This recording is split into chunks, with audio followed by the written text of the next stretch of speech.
Say, man, you see my crab cakes?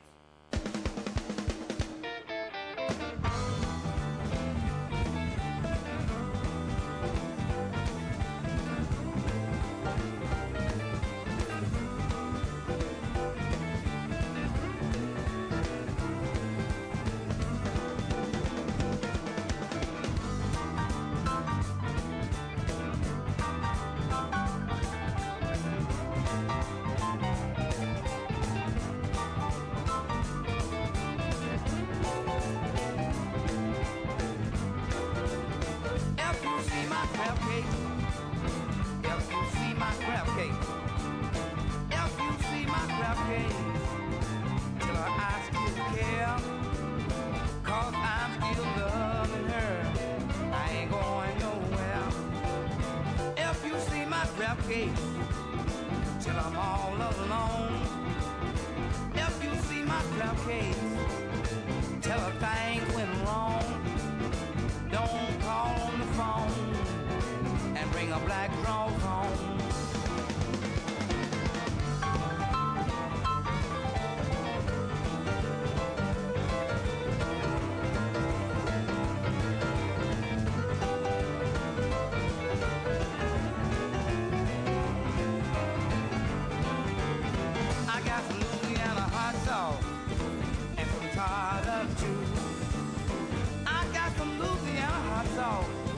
A little tartar too. Come on, little girl, tell me what you wanna do. Them Maryland crab cakes are the best in town. Them Maryland crab cakes are the best in town. So come on, baby, let's get Louisiana down. If you see my crab cake, have you seen my crab cake? If you see my crab cake, tell I'm all alone. Tell her I still love her, and when she come back home.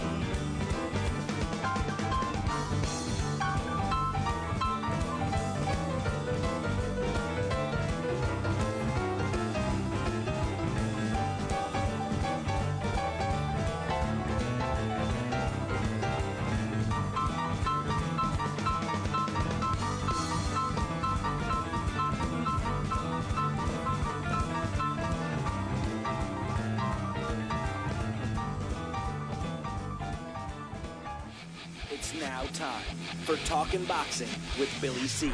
It began as a podcast, went live on the net, and transformed into a full-blown empire. Across the web, on Fight Now TV, and on radio stations around the world. It's the only daily boxing talk radio show on the planet, hosted by the only guy with the balls to do it. Many have stepped into the ring. Many have tried to take the belt. And one by one, they've fallen. Another victim of the undisputed heavyweight champion of boxing talk radio.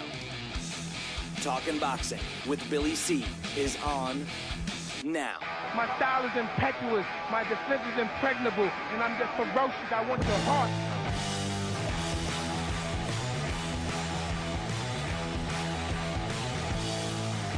And we're coming to you live from the Billy C studio in Lake George, New York. I'm Bill Caligione. It's time for Talking Boxing with Billy C. Good morning, good day, good evening, whenever you listen. I hope you're doing all right. Busy weekend in the sport of boxing. Don't forget the show's being brought to you in part by Cat's Nationwide Luxury Transportation Service. If you need a limo and you're someplace in the United States, well, then you need to give my girl Cat a call. 202-351-7496. That's 202-351-7496. Cat's Nationwide Luxury Transportation Service is the official limo service of this year's BillyCBoxing Hall of Fame induction weekend, which is scheduled for November 16th, 17th, and 18th. Make your plans now. You can visit the website, www.BillyCBoxing.com, and get the latest and greatest information on the event. I will tell you that I strongly advise to get your tickets early. Everyone from last year will be there. And this year's inductees have all committed to come. So we're expecting a big turnout. Now, John Scully, rumor has it that he's going to be bringing Chad with him. Big bad Chad Dawson, light heavyweight champion of the world, coming up to the BillyCBoxing Hall of Fame induction weekend. So make your plans now. www.BillyCBoxing.com. And make your plans with a Cat's Nationwide Luxury Transportation Service if you need a limo. Just remember, she's my girl. I'm telling you, you're not even going to pay attention to the car when you see my girl Cat, but she's mine, all right? 202-351-7496. The show's also being brought to you in part by Campanaro and Tomkovich. If you need a lawyer, use the ones that keep me out of trouble. That's Campanaro and Tomkovich. Give them a call, 845-221-4099. That's 845-221-4099. Tell them Billy C sent you. And tell them I said I'm going to pick up the consultation fee. That's right. 845-221-4099. Campanaro and Tomkovich for all your lawyer needs, your attorney needs, your legal needs, however you want to do it. I just like to use my coined phrase, let Campanaro and Tomkovich knock out your legal problem. 845-221-4099. And, of course, my buddies over at the Halftime Bar and Grill, Route 9, South Glens Falls. Another successful Friday night fights, hanging out at the halftime last Friday. We had great time, great fights to watch. I just want to tell you, who dropped in? Well, former 3-time world champion in the female ranks, downtown, Leona Brown. She was there, and she was hanging out, signing autographs, brought a championship belt, all that kind of stuff. It was a kind of a weird turnout because there was a band there. There's usually a live band, and their regulars were there. And I'll tell you, the highlight of the evening, aside from the fight, which we'll get to a little later, was my man Craig, who owns the bar, whips out these Snickers bars that you could have built a house with. They were the size of a brick. I mean, literally even longer than a regular standard brick, like a red brick, like what's on a fireplace. Bigger than that. Longer and just as thick. And people started gobbling those things up, $4 a piece. I mean, when you think about it, you can't even get the regular sized Snickers bar was like $1, right? $1.50 maybe. I don't know. $4, man. He couldn't. I kept saying, and I was saying it after a bunch of scotches. Put one of those aside for me. Yeah. Right. Like I was, the dentist loved those. But anyway, great time at the Halftime Bar and Grill, Route 9, South Glens Falls. If you're not doing anything this Friday, come on up. We'll be up there again. So we'll be looking forward to having a good time up at the halftime. And we need you to come on up, spend some time with us, man. You know what? It's not a big deal. I had people there that were hanging out, talking boxing, that left before the fights even came on. The killer was I thought the fights were coming on at 9. So, I get there at like 6. And, well, they didn't come on until 10. So, anyway, this week, scheduled to join us, my man Alex Papali is going to present this week's Blast from the Past, which is Tiger Flowers, former world champion and Hall of Famer. The heavyweight spotlight, my man Tony Cheam, we were going to do Primo Carnera, and that's on our list, but I think, him and I have been talking, and I think we're going to talk about some other things with the heavyweight division. We kind of been talking, and, the heavyweight division and its history is important. And, a guy like Tony and the knowledge that he brings not only to the show but to the sport itself is something that we can't overlook, in my opinion. And as a result, I think it would be more advantageous to you guys, the viewers and the listeners, to have Tony and I discuss specifically the heavyweight division during Tony's segments, rather than focusing on one fighter. We will focus on one fighter from time to time, but I think we're going to try something this week as an experiment, see how it goes, and that would be just Tony and I letting it go, man. Start talking about the heavyweights and see where it goes, and we can take it from there. So look for that coming up. Also, he's not undefeated. But he's a former welterweight Canadian champ, Tibor Broach. Now, I messed up. I thought he was coming on last week, but it's this week. He's going to be on most likely tomorrow, as a matter of fact. So I look for him. I love this kid, and he's been on the show before, but I'll be looking forward to chatting with him tomorrow when he comes on. Let's see, what else? Don't forget about the BillyCBoxing and all that happy stuff. Big happenings this week for Fight Now. Now, first of all, I want to tell everyone that we will be doing a post-fight show immediately after Cotto Mayweather. We will be live on Fight Now. We will also get the stream on BillyCBoxing.com, so check that out. If you're not a subscriber to Fight Now, now's the time to call your local television provider and tell them that you want the Fight Now channel added to your sports channel lineup. And as a favor to us, if you guys can, I really appreciate it. And if you can get anyone you know to take a minute and just submit this survey. Literally, there's like 3 questions, 5 questions at the most. But it's on BillyCBoxing.com. And it's the fight poster, which you see right on the front page, top to the right. It says AT&T Fight Now. Click it. It'll automatically just take you to a little survey. And just tell them how much you want the Fight Now channel added to your sports channel lineup, especially if you got AT&T. They're looking for that. The more people we get to do that, the quicker they're going to put it under their programming. The Fight Now channel is starting to expand and get into all of the television providers, whether it be cable or satellite dish. So now's the time to call your television provider and tell them that you want the Fight Now channel added, because after all, you get to watch us. You get to watch us, man. But anyway, we got some mailbags before we get into the fights from this week. I should say emails from our mailbag. All right, let me be correct. What's the word I'm looking for? I don't know, man. English correct? I don't know. Alex. My man or lady, I don't know. Jazz at 25 says, all you ever do is talk about Floyd. Why is that? For someone who seems to have loads of criticism, you do talk a lot about Floyd, don't you?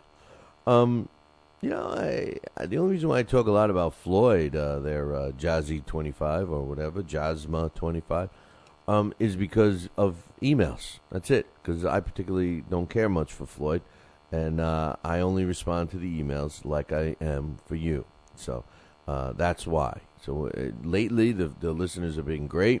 We've been avoiding it, and I haven't been talking much. Now, this week, unfortunately, we are going to have to talk about Floyd because he's got the big fight coming up against Cotto, and we'll talk about that more as the week progresses. So thanks for taking the time for the email. And then Mega Slayer says, why is this 2 hours long? Well, it's a show, you see. You see, that's the problem. You know, it's catching on with YouTube. I mean, we've been there about a little over 2 months, I guess now, 2.5 months maybe. We've already got over 40,000 views on the shows. And the problem that we have with YouTube is that we're not your typical 6 to 10 minute clip. And apparently that's what the majority of the YouTube audience is looking for. This was an experimental thing for us to make the show available there. And it's the whole show. Just because we have a special channel that gives us the ability to put 2 hours worth of content per day up there, that's good for us, bad for you. But if you like the show, you listen to it and you watch it on YouTube. If not, don't. That's all we could say. You know, I mean, I think that the majority of the people through the YouTube, our YouTube audiences, are enjoying it if they have the attention span to watch a whole show, and that's what we got. It's a daily show, and that's the way it is. If you're in upstate New York and you need a trucking company, then you need Roselli Enterprises. Roselli Enterprises is trucking at its finest. They have it all. Dump trucks, dump trailers, walk-in floors, flatbeds, flowboys, tankers, loaders, and a full line of roll-off containers for any job, big or small. Roselli Enterprises is also the source for all your sand, gravel, and topsoil needs. Visit them on the web at RoselliTrucking.com or call 315-433-5115. That's 315-433-5115 and tell them Billy C sent you. Are you ready, America?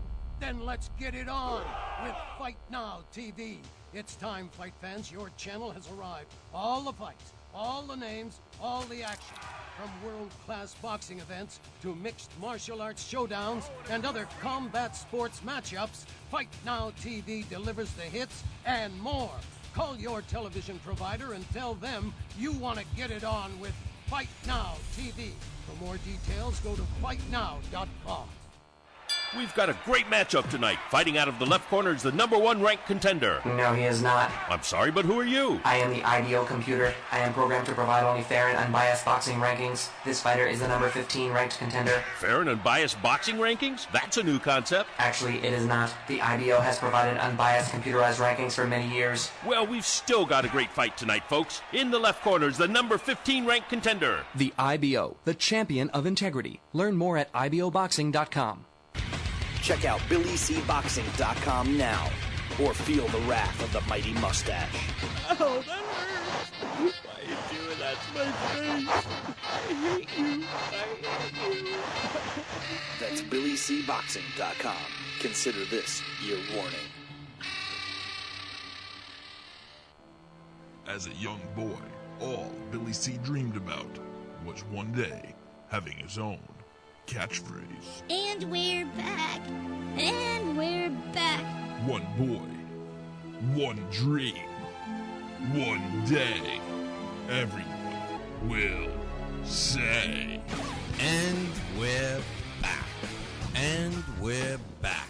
And we're back. And we're back. And we're back. And we're back. Catchphrase coming soon to a theater near you.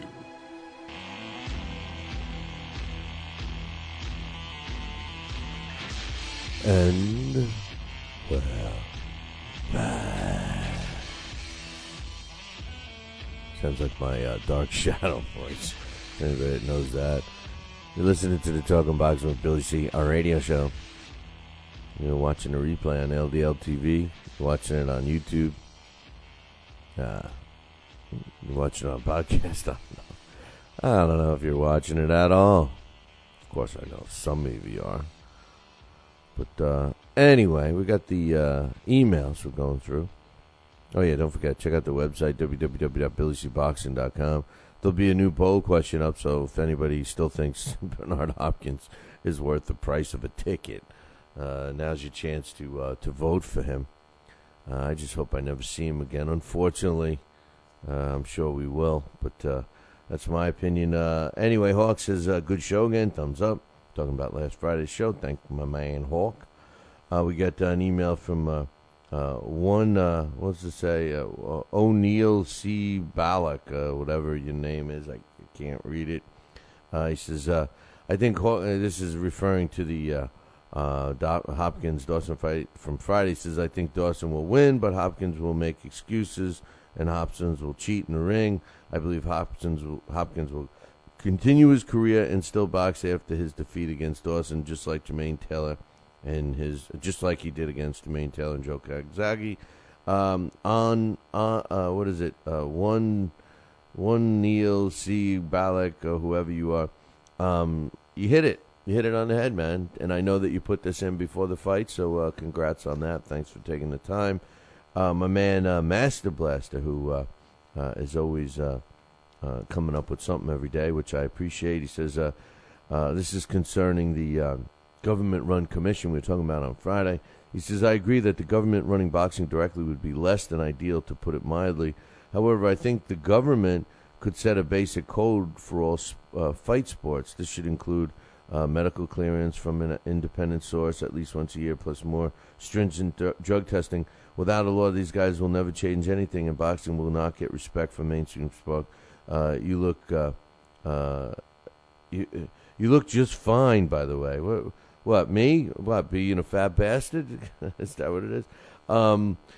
Here's the thing, I know what you're saying, and I mean, I don't know about you, Master, but I don't have any faith in our government to do much, especially these last 12 years, 10 years even, our government as a whole, and I don't want to get into parties because I don't think we can blame one party or another. I mean, the Democrats blame the Republicans blame the Democrats, and what ends up happening is we're stuck in the middle with ugats. You know what that is in Italian? It's like nothing. It means nothing.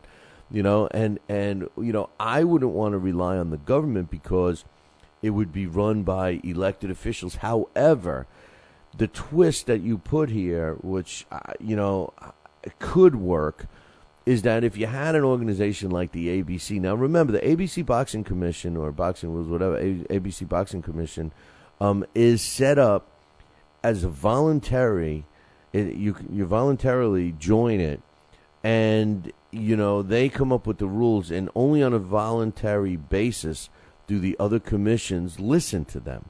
They do not dictate what the medical requirements are from state to state, but they collectively, acknowledge suspensions from one state to another.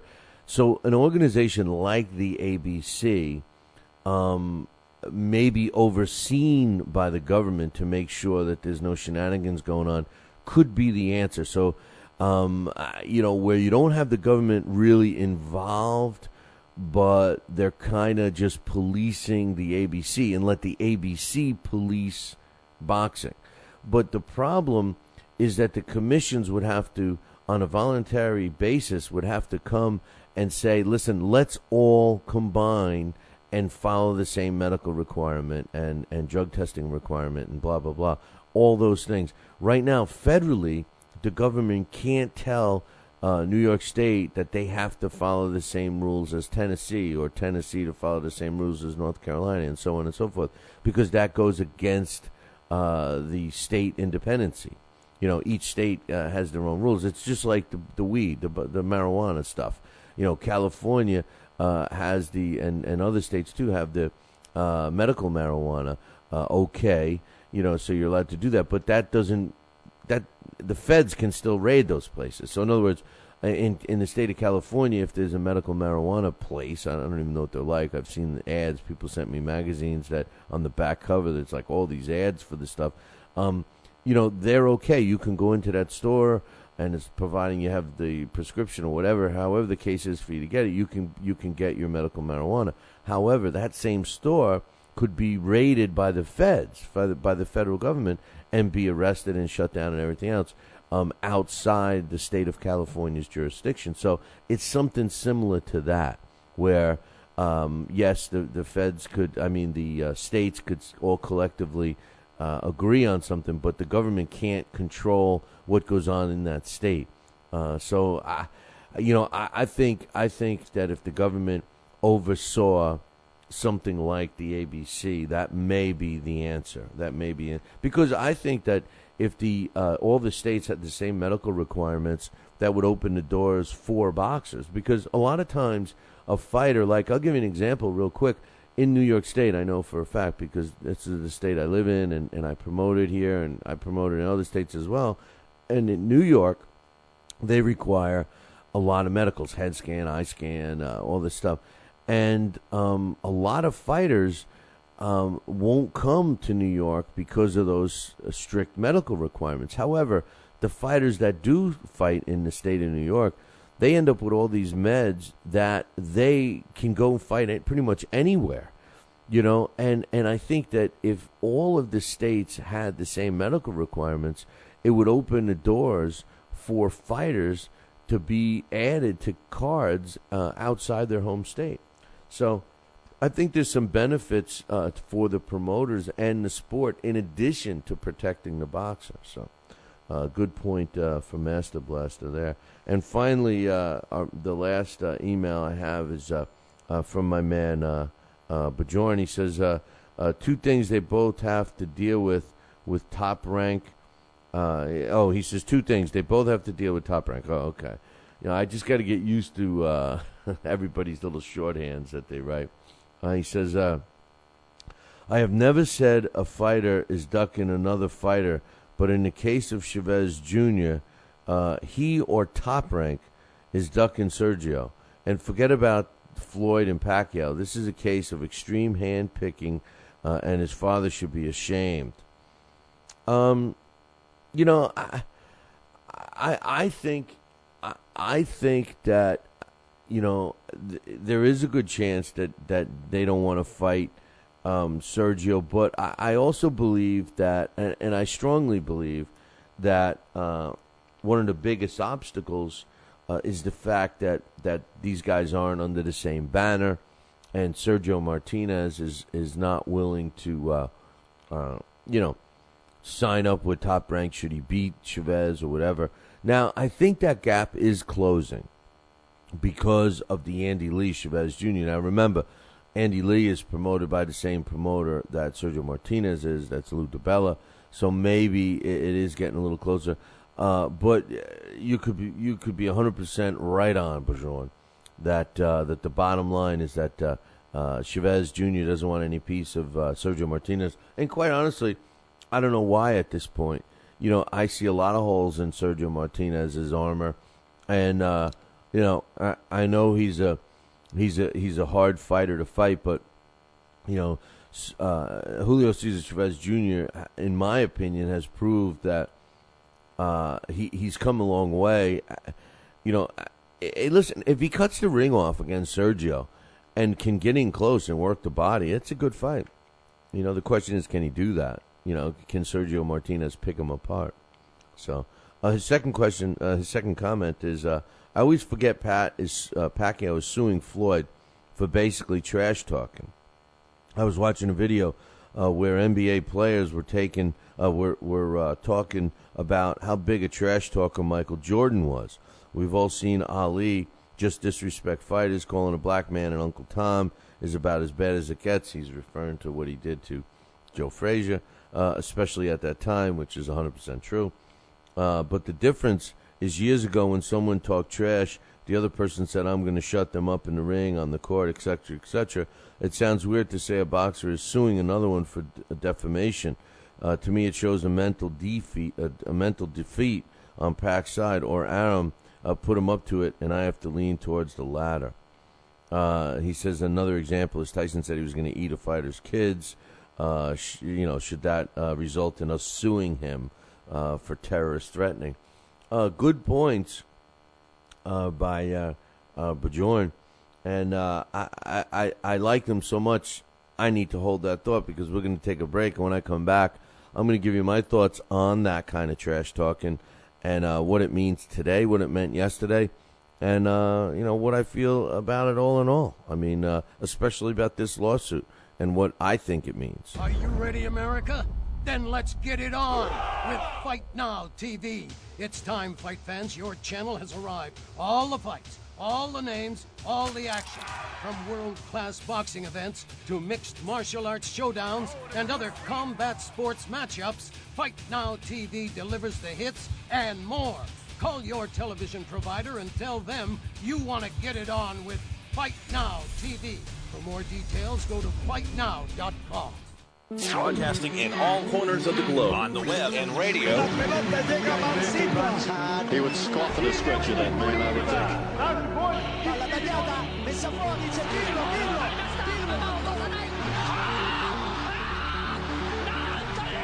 think. You're listening to Talkin' Boxing with Billy C. from upstate New York in the good old US of A.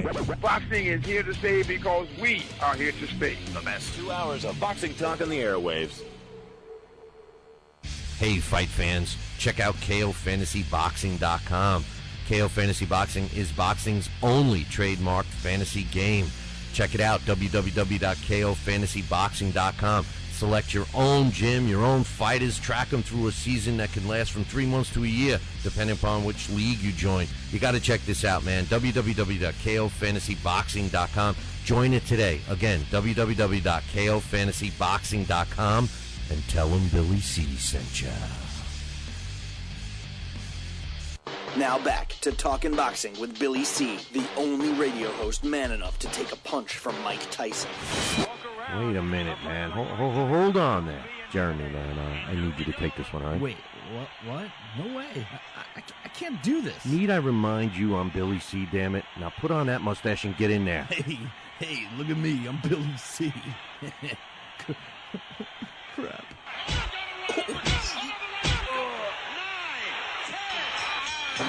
The undisputed heavyweight champion of Boxing Talk Radio. It's Talkin' Boxing with Billy C. Test 1 2. Test 1 2. My fellow Americans, good evening. Welcome back to Talkin' Boxing with Billy C. It's great to be here discussing the sweet science with everybody. I love boxing. I love talking boxing. It's what I do. Bill. Wait, what? Bill. Why are you interrupting me? What? Wrong. What's wrong, the problem? Billy What? C. I did not have... We're gonna have to ask you. Wrong speech. Leave, What do you mean wrong, Billy C? What's going on here? Fine, I'll go. I just wanted to talk some boxing on TPSradio.net. That's all I wanted to do. I don't need your damn show. I'll get my own talking wrestling with the other Billy C. Yeah, that sounds good. I've always been a Hulkamaniac anyway. Broadcasting live, brother. Welcome back to Talking Boxing with Billy C. on the mighty TPSradio.net, brother. What you gonna do, brother? And we're back. You're listening to the Talking Boxing with Billy C radio show. You're watching us on the Fight Now television channel. That's right, man. Hey, if you don't have the Fight Now channel on your sports channel lineup, then you need to call your local television provider and tell him you want it. You know, I saw that. I saw the Lord of the Rings over the weekend, and that Gollum. I want it. Well, that's what you got to say about Fight Now, man. You wants it. You want Fight Now right now. Call your local television provider and tell them you want it, especially if you have AT&T Uverse. And even if you don't, do me a favor. Fill out our little questionnaire we got up on the website, www.BillyCBoxing.com, and right on the front page, first poster, right on the top, it's going to say AT&T Fight Now. Click it, take a minute, fill it out. Tell everybody you know to fill it out. We want you to speed up the process of getting the show on AT&T Uverse. We're real excited about that, so help us. And speaking of Fight Now, I want to welcome the audience, and I want to remind the Fight Now audience, we got a busy week coming up, man. This is Cotto Mayweather. Now, you notice I say Cotto first, because in this particular fight, Floyd is moving up to fight Cotto for his title. So in my opinion, it's only deserving to give Miguel Cotto top billing, at least in my mind. So I say Cotto Mayweather. I know everywhere else it's the other way around. But, hey, starting tomorrow, that's right, tomorrow, we got stuff going on in Fight Now. Check out their website for the local, for the times and stuff and the latest updates, www.fightnow.com. But just to give you an idea, there's on tomorrow night, the Grand Arrivals at the MGM Grand are going to be broadcast live. I believe it's going to be starting around 4 p.m. Eastern Time. Wednesday, the Canelo Mosley media tour will be starting around 2 o'clock, and then immediately following that, Mayweather and Cotto, their final press conference will be broadcast live. Thursday, we got the undercard fighters in their press conference for Canelo Mosley and the rest of the undercard fighters. And, of course, Mayweather and Cotto, their media press conference on Thursday. Fridays will be the weigh-in. Saturday, beginning, we got the TBA, so you got to check the website, will be the undercard fights. Then, of course, the post-fight show with us immediately following the fight. So busy week on Fight Now. Now's a perfect time to get it on your dial. So check that one out, www.fightnow.com. I'm on the final email. This one's from my man Bajon. As far as the defamation suit against Floyd from Manny Pacquiao, I think that its original intent was to expedite negotiations. That was my opinion.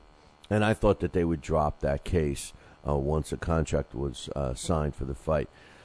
The other little asterisk next to that is that, Floyd and his relatives or whatever, whoever's been saying the stuff, his team, about Pacquiao, that accusation is a pretty tough one. And based on no facts, my belief is simple. I still believe the old-fashioned, we're innocent until proven guilty. I don't call me crazy, but that's what I believe. I think that in all aspects, at least here in the United States, we're innocent, damn it, until you can prove us guilty. However, somewhere along the line, especially in media, it's become the opposite. Floyd Mayweather gets to accuse Manny Pacquiao of using steroids, and now the burden falls on Manny Pacquiao to defend himself and prove that he's not, when there was no proof ever to suggest that he is. If all you're going to use is the fact that he moved up from a smidgen weight all the way up to light heavyweight, hey, if you're going to say that it's because Manny Pacquiao has muscles in his face and nobody else has muscles in their face, if you're going to say that, he developed a punch when he never had one, okay. We can all assume, but you can't say because there's no proof. There's no proof. There was no test. There was no picture of him coming out of the steroid shop. There was no needle marks on him. There was no person that came out of the woodwork and said they injected him in his hiney. Come on, man. It was made up, and it was assumed, and it just took a domino effect, a snowball effect, however you want to look at it. And, a guy like Mayweather can't just say stuff and get away with it. And I think that's why the defamation suit is. Now, when you look at it as normal, trash talking, I think that goes beyond. I think there is a rule, a fine line, and the example that Bajoran used with Muhammad Ali calling Joe Frazier and Uncle Tom, where that is really like a more, if you're black, that's going to take on a harder, it's a harder wound, so to speak, because of some of the subliminal meanings and stuff. But a lot of that started out strictly to sell tickets. What bothers me about the trash talking today is it's become like expected. We expect the trash talk at a press conference. And I think it's lost its luster. I think it's lost its value. Just like when Muhammad Ali came out, not many people talk trash as much as him. And it made an impact. Now it's like they go through the motions. I'm going to do this to you, and I'm going to do this. And we never see it. It never happens. The one thing that you got to say about Ali when he did it was that he made it happen, And some of his predictions and all of that stuff, they made his trash talk come true. And I think that kind of hurt it. I like the guys. I don't mind a little trash talking here and there, as long as you back it up. How many times do you see them hugging after the fight and all that stuff, and they say that it was only promotion. They say that. Fighters need to get into other fighters' heads somehow, and they figure out a way. A great indication of it was this past weekend. Dawson-Hopkins seemed to try to get into Chad Dawson's head.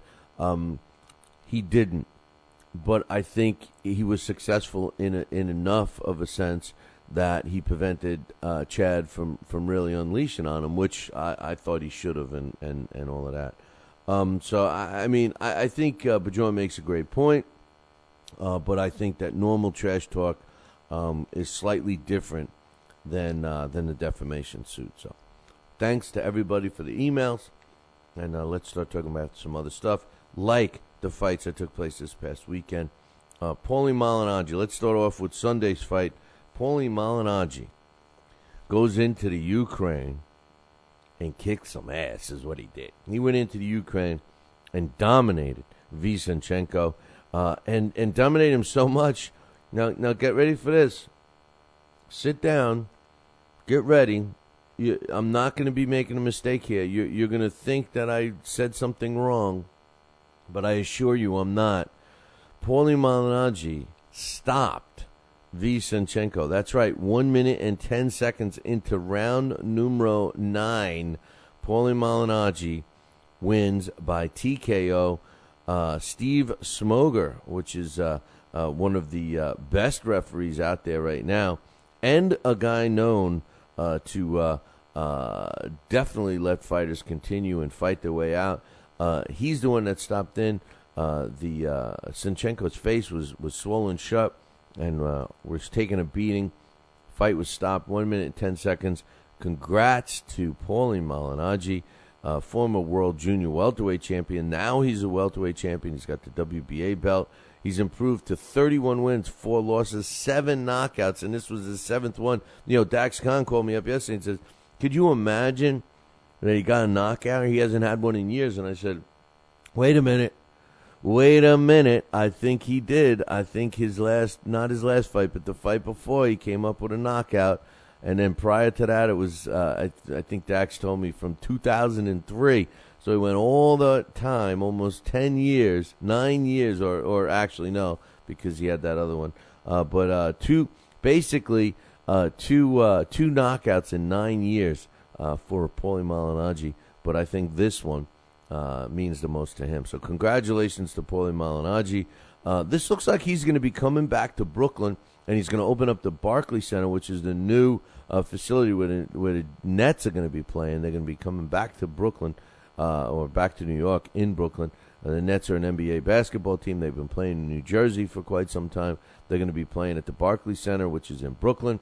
And Golden Boy is going to kick off boxing at the Barclays Center this year in October. And it looks very likely that Paulie Malignaggi will be making his first world title defense on that show. So congratulations to Paulie Malignaggi and to everyone that's involved with his team. What a great performance he had over in the Ukraine. And from what I understand, there wasn't much support over there, man. Usually we hear about these great audiences and a lot of Livegate and all that stuff. That wasn't the case with Sinchenko and Paulie Malignaggi over in the Ukraine. Very sparse crowd, is from what the reports say. Very sparse. So, hey, you know what? Paulie couldn't get that fight here. They didn't win the purse bid, so he went over there. He won, and now that should set up some things for him. Now, I predict that he's going to fight the winner of Andre Berto and Victor Ortiz. Now, that may not work out time-wise for those guys because, they're fighting, in another month or so. So, it may not work out. Maybe he gets a lighter, an easier defense first. I don't know. But look for that fight because when you look at the welterweight division, it's certainly not going to be Floyd Mayweather or Miguel Cotto fighting Paulie Malignaggi at the Barclays Center. If they, actually they can't because Floyd's moving up to fight. So, hey, maybe Manny Pacquiao. Imagine that. Imagine Manny Pacquiao. Should he get by Timothy Bradley? Better yet, how about if Timothy Bradley beats Manny Pacquiao? Could we see Timothy Bradley against Paulie Malignaggi in October in New York? Wow. There you go. A lot of stuff could happen. All right, let's talk about the fight, man. The fight from the weekend. Bad Chad Dawson against Bernard. Please get the hell out of the sport, Hopkins. Chad won the fight. We all knew Chad was going to win the fight. I personally scored it 117-111. The three judges had it scored 117-111. Or should I say, two of them had it scored 117-111. Which is, I think, the legitimate score. I scored it the same way. But how about Luis Rivera, who scored the fight 114-114. Now, what's my take on the fight? Well, I think the classic line, and I think that I couldn't say it better, and the guy who said it best, and I'm going to give him credit, Harold Letterman, he sums up Bernard Hopkins' career by saying, and I quote, what is the quote? and I, where is it? Where is the exact? I want to get it exactly. Dawson can't. I have all my scribble. He says, He says, Bernard Hopkins can't win by putting his head down and yelling charge all the time. Tell me that's not classic. You know, I had an observation during the show. And you know, I don't like Bernard. You guys know that, all right? I don't like the type. There's three people I don't like in the sport of boxing, and it's not for, actually one of them, it is for his performance in the ring and his BS mouth outside the ring, and that's BJ Flores, you know, a guy that always says, I'll fight anybody and doesn't want to fight anyone. I don't like him. But Bernard Hopkins and Mayweather are two fighters that I dislike immensely, not for what they do in the ring, which I know I'm wrong about. I admit I'm wrong. But it's for their person, the type of person they are. But where Floyd shuts me up because he performs so fluently in the ring when he does fight, Bernard Hopkins is the anti-Floyd. He's the same when it comes to personality, a guy you just love to hate, at least me. But when he performs, I don't think he performs. I was talking to Dax yesterday, and I said, you know what? Bernard Hopkins is a Hall of Famer. I agree with that. I agree with Bernard Hopkins when people say he's a Hall of Famer. All right? But I started thinking during this fight, why? Why is he a Hall of Famer? Why do we all believe that he's a first ballot Hall of Famer and he's going to get in there? You know, when you think of Hall of Fame, right, don't you think of the sport, and any sport, whether it be boxing or football or basketball or baseball, when you think of Hall of Fames, you think of what? Right, the best that sport had to offer, the best athletes that particular sport has to offer. You're supposed to put everything else aside. So therefore, Floyd Mayweather is going to get in there, whether you like him or not. You know, he's one of the sport's bests, you know, one of the best fighters. You know, same thing. You know, you look at other sports. You know, you look at other ball players, whatever, in football, basketball, baseball, and they should be in the Hall of Fame based on their performances of their field of play or on their field of play. All right.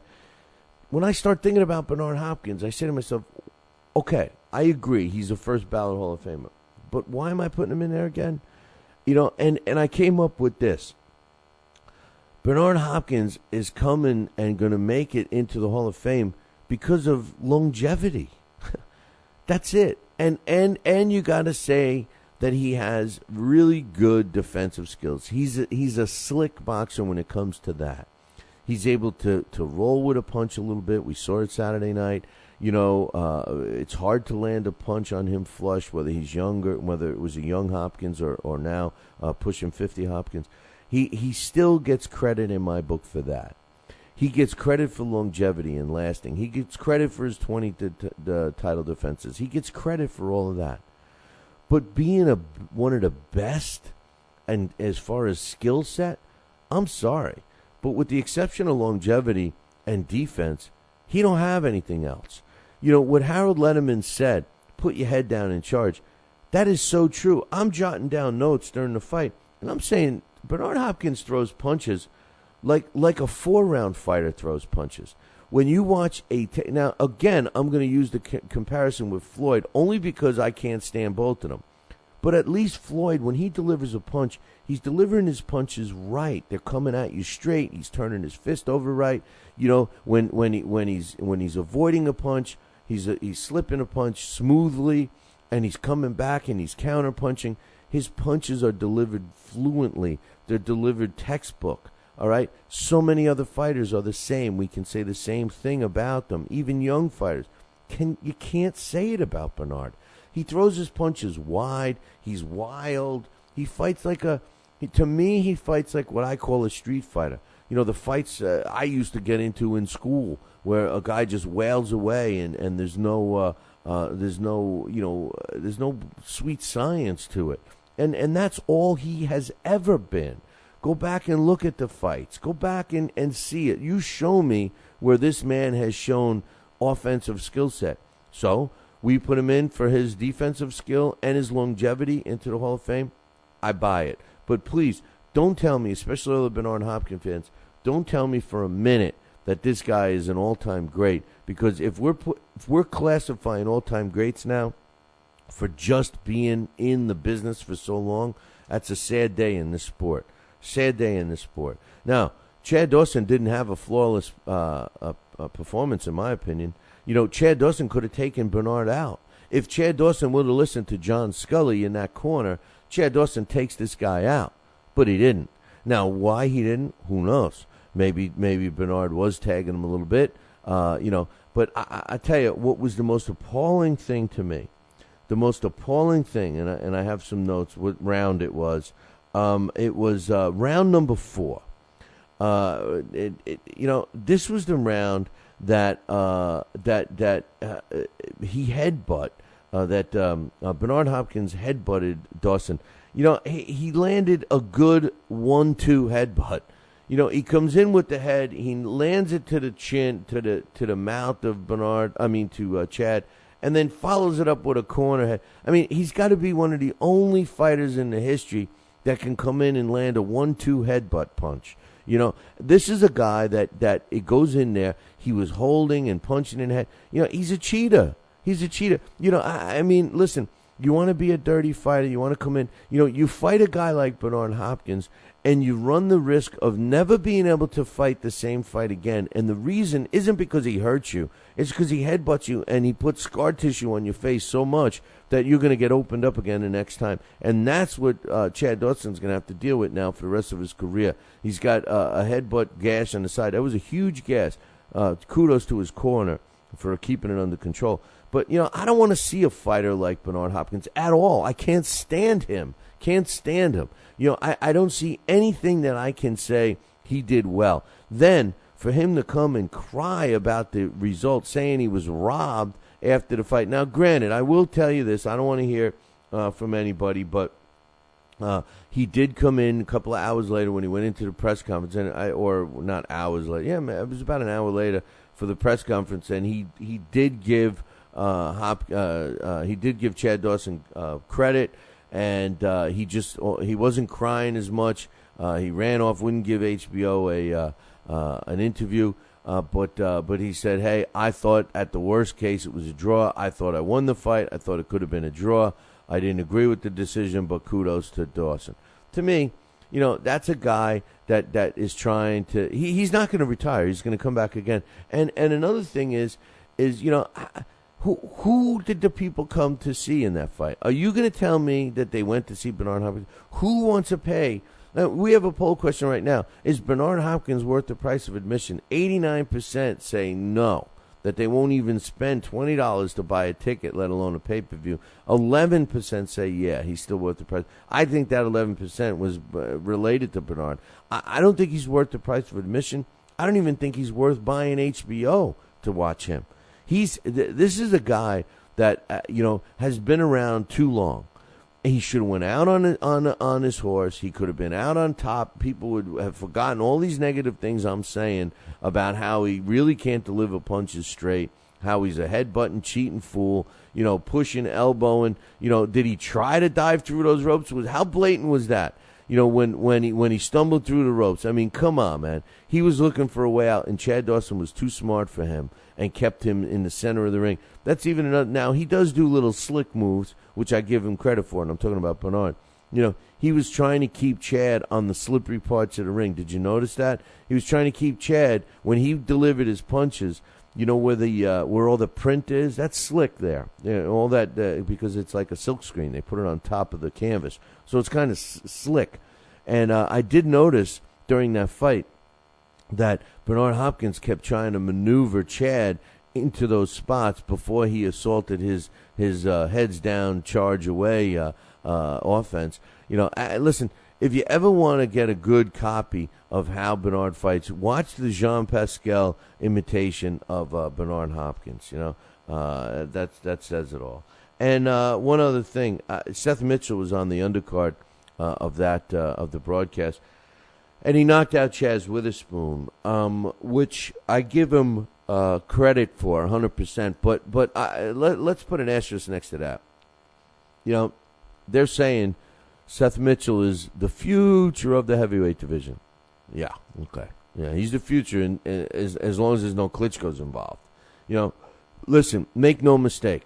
as sure as I'm sitting here right now in the plush Billy C Studios, here's the thing. Chaz Witherspoon would have won that fight if he did what he did in the first round. Come on. Anybody that knows anything about boxing, watch that first round and says, oh, this is all you have to do to beat Seth Mitchell, and they would be 100% correct. All you got to do to beat Seth Mitchell is jab him and box and move around and circle, land some hard shots following your jab, just like the Klitschko's fight. And Seth Mitchell was just in his place, couldn't move anywhere. Second round comes around, and because Chaz Witherspoon had Seth a little hurt in the first round, what does he do? Forgets his jab, forgets his boxing, forgets his movement, and stands toe-to-toe to try to finish him off. Now, mistake number one. You can't do that with a power puncher. Seth Mitchell is one-dimensional. He comes in, he wants to knock your head off. That's it. You need to box him. Go back in the history books, look at all the fighters that won fights against the knockout punchers, and you'll see what happens and why it happens. Chaz never went back to boxing, ultimately lost the fight. You know, was the stoppage good? You know, hey, I wasn't looking in the eyes. Randy Newman, wasn't he the, I think Randy Newman was the referee in that fight. And I'm pretty sure Randy Newman was. Yeah, I'm pretty sure Randy Newman was the referee in that fight. He does a great job. No-nonsense guy. Separates them, tells them to punch out. I loved him saying to them, punch out, man. Use your two fists, he says. He looked right in the eyes. He called the shot. My man Dave is backing me up here in the chat room, says, yes, it was Randy Newman. I thought he did a great job. And one other thing, Eddie Cotton did the Chad Dawson, Dawson-Hopkins fight. And have you ever seen a guy in the sport of boxing sweat as much, in refereeing anyway, sweat as much as Eddie Cotton does? It looked like somebody was dumping buckets of water over him by the end of the fight. That poor guy, man. Maybe get him a special shirt or something. But at one point, Dawson-Hopkins even rubbed his head on Eddie Cotton's shirt. So, in the other undercard fights on there, I'll just give you some results real quick. LaVarn Harville stopped in the light heavyweight division. Stopped Anthony Petronano in the third round. Unbeaten welterweight Phil LaGreco defeated Hector Orozco by a unanimous 6-round decision. And junior middleweight Julian Williams defeated Hector Rosario via an 8th-round unanimous decision. That wraps up that card. I got some other results from Saturday and then, of course, Friday night, all coming up in about 2. Talkin' Boxing with Billy C. now has official merchandise available on TalkinBoxing.com. T-shirts, sweatshirts, hoodies, and mugs. And yes, even undergarments. Talkin' Boxing apparel is the perfect gift for the boxing fan in your life. Log on to www.talkinboxing.com. That's TalkinBoxing.com and place your order today.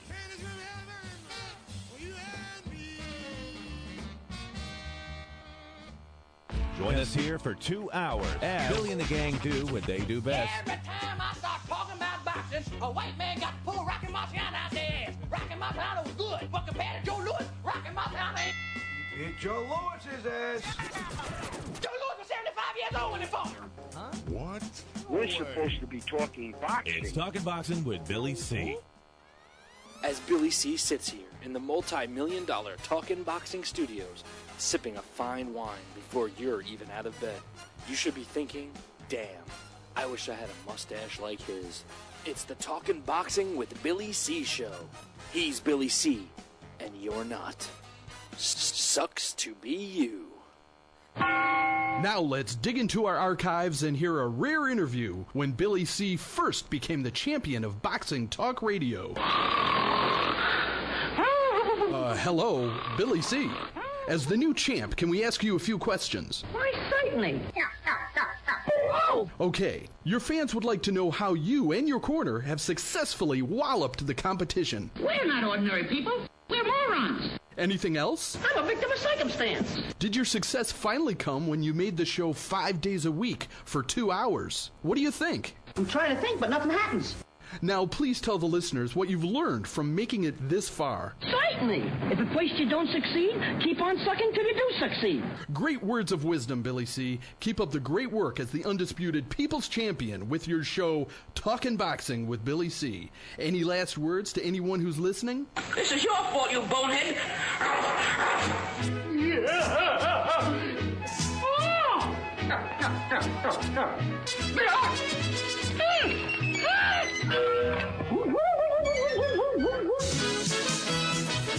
And we're back.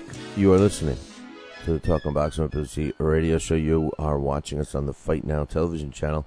And if you don't have Fight Now on your sports channel lineup, you need to call your local television provider right now and tell them that you want it.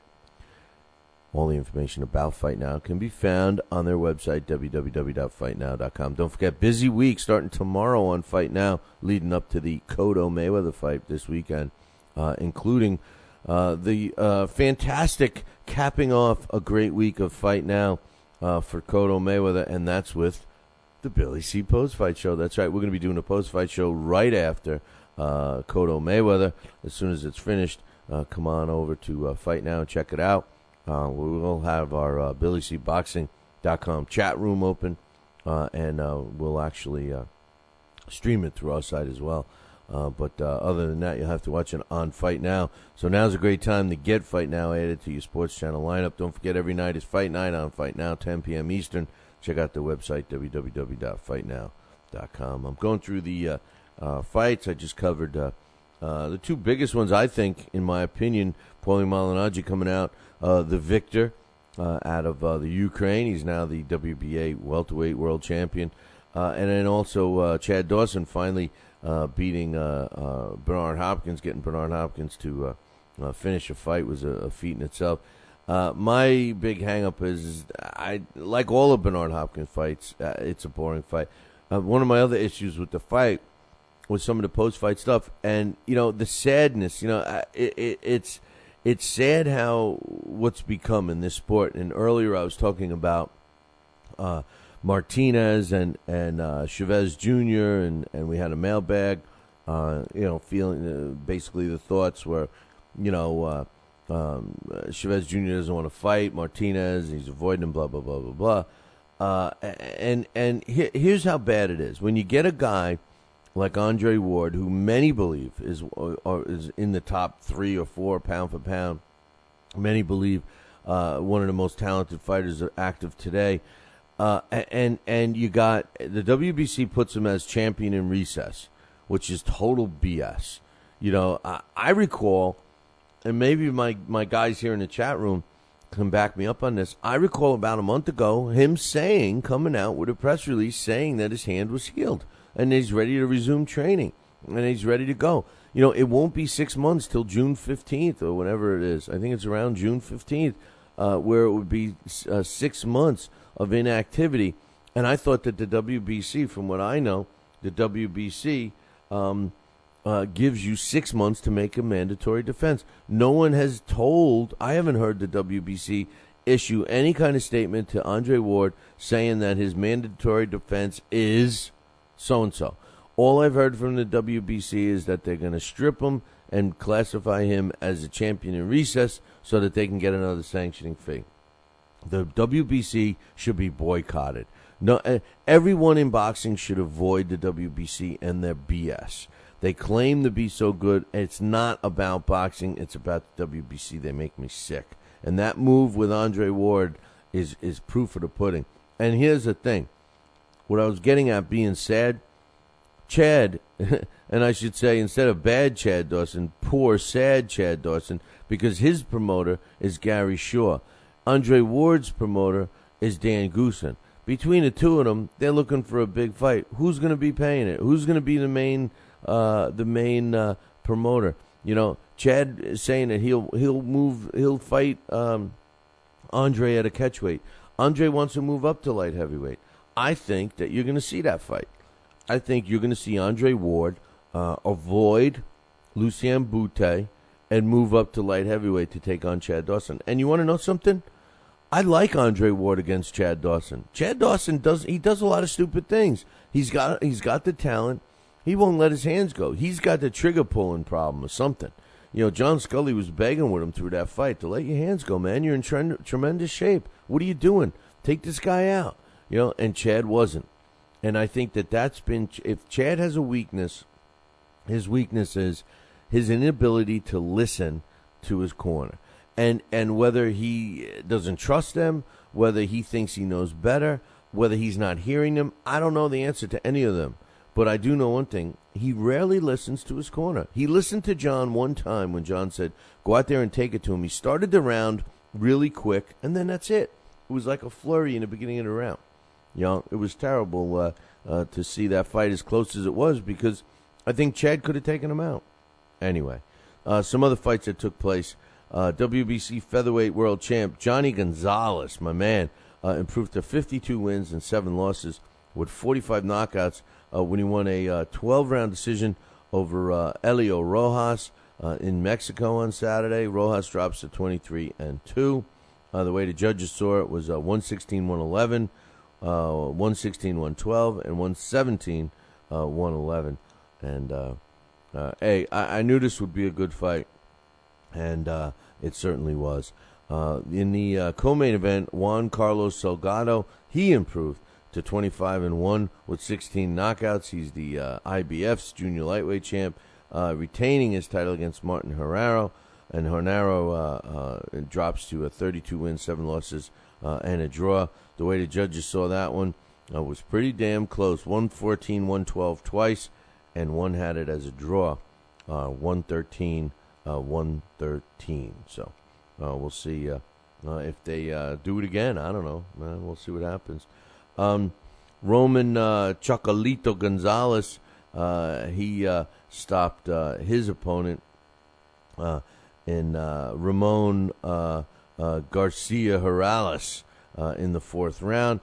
I say Marty Mulcahy must have a crystal ball because that's exactly what he said was going to happen on Friday. He says, yeah, it's going to be a good fight for at least 3 or 4 rounds, but I'm thinking by the 5th this fight's over. So he was right again on that one. Anyway, what about the interim flyweight holder, which, they get to say they retained his WBA interim flyweight belt. Labaro Solis improved to 14 wins, 3 losses, and a draw with 7 knockouts when he won a unanimous decision over Santiago Acosta, who dropped to 17-9 with a couple of draws, 117-111, 119-109, and 120-108, all in favor of Solis. In the female division, we had WBA's interim female featherweight champion Ogalitis Suarez improved to 17-2-1 when she won a unanimous decision over Pamela Benavidez, who dropped to 9-8. It was a 10-round, like all female championships are, 98-92, the way all 3 judges saw it. And in the bantamweight division, Henry Maldonado improved to 15-1 with 11 knockouts when he won an 8-round decision over Jose Dominguez, who dropped to 19-5. We got, Brian Minto, the Beast. I guess he's back in the heavyweight division. He was in the heavyweight division, he went to cruiserweight division, and he's back in the heavyweight division. And he fought over the weekend against Matt Hicks. Matt Hicks is a former football player. They built up his record to about 12-0, and then they started feeding him to all these fighters. Now he's 13-7 when Brian the Beast Minto destroyed him, and didn't take him long. How about less than 3 minutes? How about 2 minutes and 48 seconds of round numero uno was the end of that fight. Brian Minto continuing his career. And speaking of a name by Maldonado, Maldonado, the other Maldonado, the Fidel Maldonado, who was a prospect who was undefeated and out of New Mexico, and our own Austin Killeen was ringside and was covering this fight to see, how good Maldonado was going to look. He was taking on an obscure opponent out of Mexico named Fernando Caracamo, and Caracamo comes in with a 9-3 record. And what happens? How about this? How about Maldonado getting knocked out? That's right. Suffers his first loss to drop to 13-1 on 11 knockouts. And Fernando Caracamo, I think it's Caracamo is how you pronounce it, Caracamo. And Fernando Caracamo improved to 10-3 and shocked the New Mexico crowd out of Albuquerque, which my man Austin defined the sound of silence as deafening. So read his article and the whole coverage of that event up on BillyCBoxing.com. In the co-main event, we had Hector Munoz took care of John Revish, and it was stopped at 1 minute and 30 seconds of the third round to improve to Munoz improves to 19-7 with a draw, and Revish drops to 9-6-2. One other fight I'm going to mention, my girl, I love this girl, Brandy Montoya. She improved to 3-2. She's out of Los Lunas, New Mexico. She won a unanimous decision over Natalie Roy, who was undefeated going into this fight out of Santa Fe. Brandy Montoya, baby doll they call her, I think, full of energy, cute as a button, this girl, and she can fight too. 3-2 right now, and she's been in some tough fights. If you check out her resume, you'll see exactly what I'm talking about. And you can read about the other fights on that card like I said, up on BillyCBoxing.com. And also, remember I told you guys, I mentioned a fight on that was going to take place on Saturday in Denmark, and it was the world's biggest boxer. He's the largest in size, 7 foot 2 inches, actually taller than the giant there, Nikolai Valuev. He only had 4 amateur fights. Remember I said he was 4-0 and he's turning pro, blah, blah, blah. He's 37 or something like that. And they put him in with a fighter that had a record of 2 wins, 1 loss, and a draw. And, well, here's the thing. Being a big monster, being 7 foot tall, that's really good for circuses and stuff. But I don't know how good it is for the sport of boxing because, well, he lost. He lost. And not only did he lose, he was knocked out. And Andreas Naglis, who was brought in to be the opponent, basically walked out of there with an easy win. He improves to 3 wins, a loss, and a draw. 2 wins coming by knockout. And the big monster was staggered in the first round, never got his legs back, injured his arm, and the fight was stopped by TKO. So we'll see what happens with the giant. I tell you, on Friday night, we had a couple of really good fights going on. And first and foremost, let's talk about the ones that were on Showtime, which, in my opinion, once again, leads the pack with quality events. Thomas Uzenthusen, or Uzthusen, or however you pronounce it, had a pretty tough win over Marcus Too Much Johnson. Wasn't that Marcus Too Sharp Johnson at one time, or is that a different guy? But anyway, Marcus Too Much Johnson, apparently Uzenthusen was too much for him. It was a pretty entertaining fight, in my opinion. I thought that it was. I thought it was good, and it shows us how good Tomas Uzenthusen is. Johnson, only losing for the second time in his career, drops to 21 wins, 2 losses, 15 knockouts, and Tomas Uzenthusen improved to 19-0 with a draw with 13 knockouts. He took some shots early on in that fight. He was pretty busted up, but I thought that. I thought the way he came back and stayed on the course was what made the difference in that fight. And the guy can bang too. For a tall guy, he can bang. There was the opening fight. We had Jose the Sniper Pedroza won a fight against Gil Garcia. Now, this was probably the most. I don't know if I'm not going to say it wasn't entertaining because it was, because I was wondering if Garcia had just a little more power. I think he stops Pedraza. Pedraza's the Olympian who everyone's highly regarded. He is quick, and they call him the sniper. He is fast. His hands are unusually fast. I mean, he doesn't look like he's got hand speed, but when he's in the act of delivering a punch, it gets to his target very quickly. You know, like sometimes you look at a fighter and you say, man, he's got some hand speed. You look at Floyd when he does his choreographed mid-hitting, and you can tell he's got hand speed. You look at Manny Pacquiao, and you know he's got hand speed. You know, you look at these guys and you say, wow, they got hand speed. You look at the sniper, Pedraza, and you know he's got hand speed, but not because of the way he's delivering his combinations. It just seems that when he makes that decision to let his hand go, the time it takes for him to make that decision and the time it takes for that punch to land is extremely quick, and it doesn't look as quick as those other fast fighters. It's strange. I don't know if you know what I mean, but he has hand speed.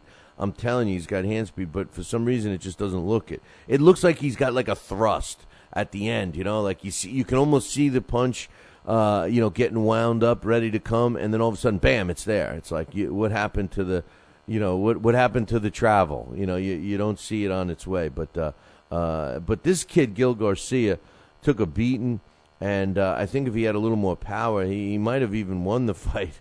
Might have even gotten Pedraza in some trouble. It was the first time Pedraza went the distance. Pedraza improved to what's his record now? His record now is 8-0 with 6 knockouts. I guess that was the second time. Garcia now is 5-3-1. Tough little kid there. But the co-main event had Luis Davalli. He scored a 10-round decision over Christopher Martin, 100-89, 98-91, and 97-92 the way the judges saw it. Christopher Martin, he's really slacked. I'm not sold on Davalli yet. I'm not. I saw him take a lot of shots from Christopher Martin. If Christopher Martin had any more power, I think he hurts him a little bit. I thought it was an entertaining card. I'm not gonna take anything away. I just, Davalli, there's just something about him that I think is going to be exposed. That's all. He reminds me. I hate to say it, but he reminds me of that same Raymond Serrano who's going to be fighting on Friday Night Fights on May 18th. So we gave tickets away, by the way, at the Halftime Bar and Grill on Friday night, and we will be doing the same this Friday. So make your plans now. So for that one. Also, on Friday night we had a really big fight that took place on Friday Night Fights.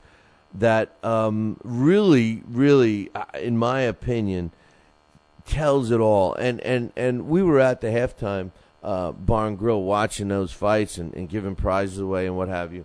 And three-time female world champion downtown, Leona Brown, was there.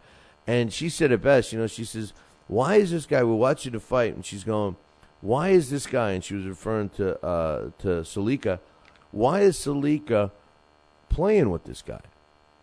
He had the boxing ability. He seemed to be taking his time. He just, it just seemed like he could have finished him off. And she's going, you can't do this. You can't take your time. You can't. When you see that you're better than an opponent, you got to just go out and end the fight. Why drag it on? They were talking about giving Salika rounds and this and that. And, hey, take it easy. You're winning. We want to get rounds in the bank. We want the experience of going the distance, blah, blah, blah, blah, blah. And then all of a sudden in the 8th round, Grachev catches Salika with a couple of shots. And next thing you know, down goes Salika, and that was the end of the fight, man. He was in some big trouble. So, we will revisit that one in a little bit. But I think that the bottom line is that when you get a fighter in trouble, you got to go after him, man. It's that simple. You got to go after your opponent. when you get him in any kind of trouble. Now, I'm not saying that Grachov was in trouble, but he was clearly taking the shots, and it seemed to be Salika's fight up until the stoppage. You know, I mean, hey, listen, all I'm saying is that listen to what downtown Leona Brown says, and she says that you have to go after them when you know you can. You know, Youssef Mack, who he's been more busy than I thought. You know, he improved to 30 wins, 4 losses, and 2 draws with 17 knockouts when he won a 12-round decision over Omar Shika, who drops at 32-12. And he's 32 wins, 12 losses, and 21 knockouts. 119-107, 118-109 twice was the way the judges scored it. And Youssef Mack is, he's a quality fighter. He's 30 wins, 4 losses, and a couple of draws right now. I think that he's worth it. I want to see him get at least one more shot. In my opinion, I'd like to see him get another shot. To be honest with you, I think he deserves it. You know, he's fought a lot of tough opposition, and I'm not sure he gets as much credit as he should with that one. But joining us right now from the Nord Country, my man Johnny Robbins. What's up, brother? Billy C, good morning, buddy.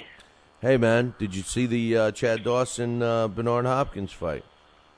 I was not going to miss that fight, man. That was it was pretty much what I expected, but that was I won't say it was the most amazing fight I've ever seen, but it was definitely eventful. You know, Bernard Hopkins, he's the kind of guy, he's not going out unless he goes out on a shield. Well, I wish he would have went out on his shield that night, you know, because, you know, I was saying earlier that, and I talked to Dax over the weekend, and, you know, we all agree that Bernard Hopkins is a first-time Hall of Famer. He's a first-ballot Hall of Famer. He's going to get in. But I really, after watching that fight, I started saying to myself, why? Why is he going to go in? You know, what does this guy do that makes him a Hall of Famer? And I came up with 2 things. One, his longevity, and 2, what are you taking a shower? It sounds like we got water running in the background. You know, and the other thing is the fact that he's got a really slick defense. But aside from that, you know, well, we just lost John. I'll try and get him again. It sounded like a terrible connection, but we'll see if we can get him. But like I was saying, I think that this Bernard Hopkins is a fighter that will get into the Hall of Fame. But, you know, John, we got your back. And I just think that longevity and defense gets him in, but offense, he was never strong. Man, I don't know if you're still there. Yeah, can you hear me now? Okay, good. No, and you know what? You're not going to knock Bernard Hopkins out. I mean, when I meant going out on his shield, he was going to do everything he could. He knew. The only way he was going to win that fight was if he was able to lure Chad Dawson into a war. And he knew that, you know, he wasn't going to get hit. He didn't get hit clean early on in the fight when he was able to lure Chad Dawson in at moments. I mean, Nassim Richardson, the game plan was evident to me the minute I heard, and this was the best line I heard on TV all weekend long. I heard Nassim Richardson say, he's just a cruiserweight, or he's just another cruiserweight hiding out at light heavy.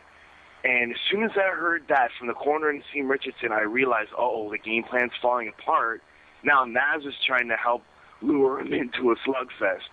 And that's when I realized that Chad Dawson was clearly winning the fight in their minds, and they had to pull out all the stops. I wasn't expecting a knockout. I mean, you know, we've seen what happened when Pascal hit him clean, and he dropped a couple times, and some of them were slips and that, but he did go down from a couple punches, but he was up right away. Like, it wasn't like he had been destroyed, and I really think that was Father Time that brought him down more than Jean Pascal's power, because Bernard Hopkins has a phenomenal chin. And like you said, he has great defense. His offense, he's slick. He has a lot of weapons and a lot of tools. So I don't want to say that he was lacking in offense, because, I mean, if there's a trick in the book, Bernard Hopkins knows that trick. But he's not always been the most assertive fighter in the ring, let's say. He needs the opponent, especially in the later part of his career, to play his game, and he's been able to get most guys to do it. Just Chad Dawson didn't bite the hook. Well, the reason why he's hard to knock out is because his defense is subtle. Like he'll you don't land a punch on him. He's got great head movement. I'll give him that. He moves just enough to catch a punch or block a punch or what have you. But his offensive skill, and what I mean is technique. When he delivers punches, he's throwing wild. He's like that drunken barroom guy who's just winging punches away. He's not delivering his punches straight. They never come at you straight. I can't recall him ever using a jab. Harold Letterman said it best. You can't keep winning by putting your head down and running in, yelling, charge. And that's the way he fights, And to me, that would be the last thing I'd want to teach a young fighter, to watch a guy like Bernard Hopkins. He's a legend in his own mind. He's not going to retire. You watch, he will come back again. He will fight someone else. He was crying robbery after this fight. He did tone it down a little bit in the press conference, but he was crying robbery. Thought that this fight should have been a draw at least.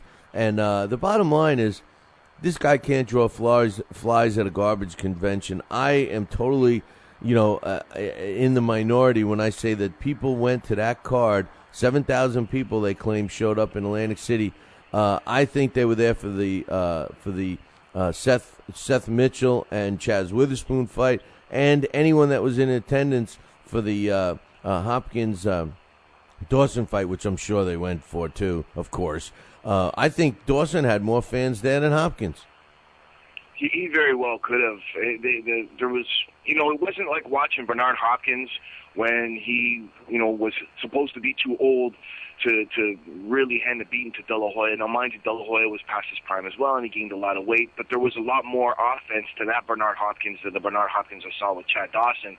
But you're right, that Seth Mitchell fight with Chaz Witherspoon, and anything is going to bring something live back into the heavyweights.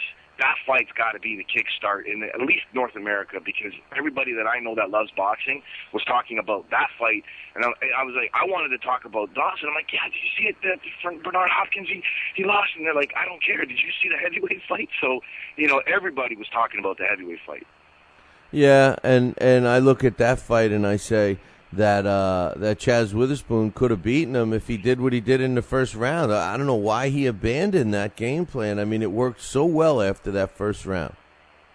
He did not understand that, you're right, at distancing, when he was distancing himself correctly, it was his fight. And he showed that in the first round.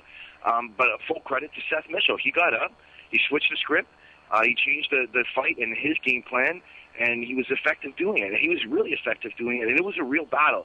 To see both heavyweights hit the canvas and the fight's over inside of 3 rounds, that was a throwback to what the heavyweights used to do. Nowadays, pretty much, you watch a heavyweight fight, you got time to go grab some popcorn and a couple of sodas or Wobble Pops, whatever you want. This fight, you had to be there. You couldn't blink because you would miss a lot of action in that fight. Well, the thing is in the first round, Chaz used his jab and circled around and stunned. Mitchell didn't go down, but he stunned him. And in the second round, he comes out, and instead of jabbing, he went right after him, trying to finish him off, and that's Seth Mitchell's fight. Chaz never went back to his jab, and I think that cost him the fight. Yeah, and the distancing that he had behind that jab, he was able to set up his right hand. He was able to do a lot more things effectively. And at the second round, you've seen it switch. I mean, you're right, he wasn't completely down. He was hurt. He was bad. When he went back to the corner, it was like he didn't look like he was going to survive. It looked like, he was all but out. And Seth Mitchell completely flipped the script. I didn't see that coming. I thought, oh, man, this guy's hurt. He's never been here before. Let's see how he reacts. And I did not expect it to be over by the third round. Yeah, no, I didn't either. Now they say that Seth Mitchell is the guy. What's your thoughts on Paulie Malignaggi winning? I only got to see the fights I only got to see this weekend so far. I've had some issues this weekend. I got to watch everything on HBO, and I got to watch pretty much everything on Friday night. So there's a few fights out there. There was a couple cards, Latin cards that I missed. Of course, I missed the Magic Man's fight. So those I got to get caught up on, hopefully sometime this week. Yeah, he won. He won, and he knocked him out. So That was interesting. What about Friday night fights with the late knockout by Denis Grachev over Ismail Salika? Man, Slack was something else. He had him beat in the third round. And this was where the guy was clearly he was down. He wasn't sure he was down. And I got to give full credit to the Russian, though, man. That guy, he took a lot of punishment. Now, mind you, it was in spurts, and Salak, I don't know, his gas tank seemed to be getting lower and lower. And when the Russian was able to get inside on him, the fight was pretty much over right away. Yeah, no, we were watching it from halftime. We thought that it appeared that Ismail Salika was just playing with him and was like trying to get in rounds, and next thing you know, he gets caught and the fight's over. I mean, when it's time to end it, you know. It was. I remember listening to Teddy Atlas, who I thought had done a phenomenal job on Friday Night Fights, and he was talking about, the weaknesses in the right hand, and we saw it. He'd been hit before. So, actually, he's definitely been dinged with many right hands from other guys. But at the same time, he was fighting an undefeated guy. The guy had a draw on his record, but he'd never been beaten. And I have to give full credit. I mean, the guy. It was really phenomenal to see him take that kind of beating in spurts, and then the drive that he had the minute that Salak was hurt. It was too bad for Salak that he didn't have that same determination when he had the Russian hurt, because that was the difference in the fight. The killer instinct and the will to just win, because you could see it. If anyone missed the fight, that's another good fight to watch. 11-1 favorite, Teddy Atlas pointed out. 11-1 favorite, which is massive. I thought it was way more lopsided on the odds than it should have been, but I still thought that Salak was a heavy favorite. I figured, he dropped 700 to make 100. That sounded about right. But in this case, you had to drop 1,100 to make 100, and instead you would have lost your house if you bet your house on that one. It really was a phenomenal fight. And for Friday Night Fights, it was another huge upset. I mean, I don't know what it is for Friday Night Fights, but if you go to that, if you're on that show, you better bring your A game. I don't care who you're fighting, you better bring your A game. No, I hear you. Hey, John, we got to take a break, and unfortunately, I got a bunch of other stuff to go. Do you have a Canadian report for us you can give us real quick after the break? Yeah, I can do that. All right, hang tight. We're going to take a break here for a second, and when we come back, Johnny Robbins will give us a quick Canadian boxing report, all coming up in about 2. The 2012 Summer Olympic Games unfold in 5 months in London. The honor and the history of playing host goes back a long way. How long? That's next on Sports Shorts with me, the Sports Princess. This Your Family Today tip is brought to you by Stouffer's, helping bring your family together with wholesome dinner options, even on the busiest of nights. Find dinner table ideas to bring your family together at letsfixdinner.com. To get kids involved in dinnertime conversation, ask specific questions, not broad ones. Instead of what happened today at school, try what was the best thing that happened today. The more specific you are, the more they'll have to say. For more tips like these, visit us at parenthood.com/yourfamilytoday. Legend has it that the Olympics go back to Hercules, but let's leave Greek mythology out of it. The modern games opened in 1896. Since Athens couldn't afford to put them on, a businessman ponied up the coin. Pole vaulting, weightlifting, shot put, and swimming, few of the handful of events. Since those days, some of the original sports remain. Others come and go, depending on the whims of the International Olympic Committee. Australia, France, Germany, and China have hosted summer games, and this will be the third time for London. As for the winter games, the U.S. has hosted them 4 times since they started in 1924 in France, featuring sports like alpine cross-country skiing, figure skating, and such. Between the summer and the winter games, there are hundreds of sports and thousands of athletes. You never know what city is going to get a crack at hosting next. I'm the Sports Princess with Sports Shorts.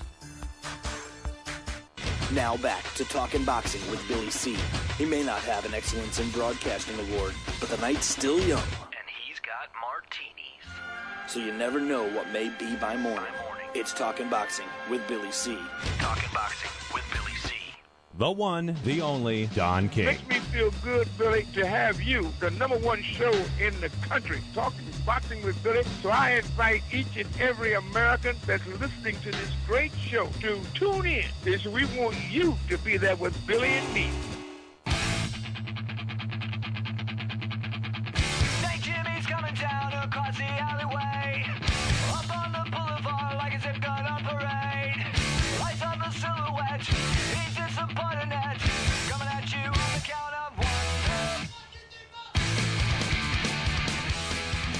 And we're back. You are listening to the Talking Boxing with BillyC Radio Show. You're watching us on the Fight Now television channel. Now's your time to get Fight Now. You got to pick up your phone and call your local television provider and tell them that you want Fight Now right now. Do yourself a favor. Fill out the survey that we got going on up at the BillyCBoxing.com website, and you can expedite getting Fight Now on your television set. For all the information, visit Fight Now, www.fightnow.com. Speaking of now, joining us all the way from the Nord Country, Johnny Robbins, and he's going to give us his Canadian boxing report. What do you got cooking, John? All right, I'm going to do this real quick because I really was hoping to be up a lot earlier this morning and be able to do this for you guys. 3 main points of news from Canada. One, undefeated Ontario lightweight. This kid's a phenomenal fighter. Ibrahim Kamal's just been added to the May 19th card in, it's going to be in Pointe Claire, Quebec. It's being done by Eye of the Tiger Management. They announced his opponent, which, good luck with this name, Bills. It's Abu Kur Belchalagam. The guy's 7-2-1 anyways, with Ibrahim Kamal being Ibrahim Kamal being 7-0 with 6 KOs. That's going to be a good fight, a good test for him. We had a Canadian heavyweight championship now. There's a couple titles in here in Canada right now that are being recognized, which I have a little bit of a difficult time with there being so many Canadian champions, but I have no problem with this particular champion because he's a good friend of ours. Big Ray Alubawale now is a 2-time Canadian heavyweight champion. He beat Eric Martel. Again, man, I'm not great with these guys' names, but we'll stick with that right now. And he won. Big Ray won by 8th round TKO, so I'm really happy for Ray Alubawale. He pulled that off in Calgary on a card where the proceeds were going to big brothers and big sisters, so it's kind of ironic for Ray. He's really active in the community, does a lot for kids, and he went into what was considered by most to be an 8-round battle and picked up a Canadian heavyweight title, so I'm proud of Ray for doing that. And Phil Greco, another guy, a Toronto guy, he's trained by Ryan Grant of the famous Grant brothers over here in Canada. Ryan, we've had on the show before, is a great guy. Lo Greco was able to pick up a 6-round unanimous decision over Hector, the fighting Chihuahua Orozco. And this guy, to talk about this guy is Orozco as being a guy that has a poor record, but is not that kind of a fighter. The guy dropped to 5-11. He's a game fighter. Good thing about Phil Greco was he was able to drop this guy in the first round, and he held on for scores 59-54 and 58-55 twice. So, it was a good fight for Phil Greco, a good win. He's now under Golden Boy Promotions, so it was a big fight for him to be on. That was in Atlantic City on the Hopkins Dawson 2 undercard.